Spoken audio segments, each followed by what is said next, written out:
Hello, আসসালামু আলাইকুম guys. কেমন আছেন আপনারা সবাই? আশা করি সবাই ভালো আছেন। আমি আল্লাহর রহমতে ভালো আছি।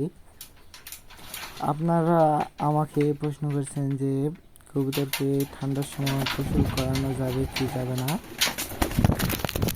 কবুতরকে ঠান্ডা অথবা গরম যে সময়ই হোক, কবুতর যদি গোসল করতে চায় তাহলে কবুতরকে অবশ্যই গোসল করানো উচিত।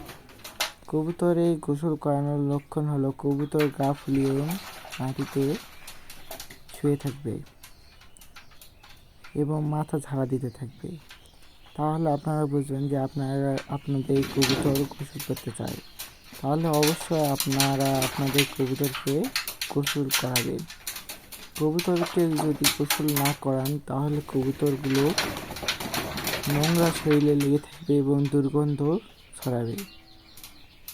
কবুতরগুলোকে যদি গোসল করান তাহলে কবুতরগুলো পরিষ্কার পরিচ্ছন্ন এবং সুস্থ সবল থাকবে। ঠান্ডা অথবা গরম এটা কোনো ব্যাপার না। কবুতর যখন গোসল করতে চাইবে তখনই আপনারা আপনাদের কবুতরকে গোসল করাবেন। আমি আমার কবুতরকে গোসল করাচ্ছি, দেখেন তারা কত সুন্দর করে গোসল করতেছে।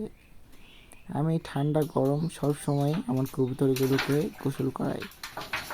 কবুতরগুলো গোসল করলে কবুতরের রোগ ব্যাধি এবং তারা পরিষ্কার পরিচ্ছন্ন থাকে, এতে কবুতরের কোনো সমস্যা হয় না।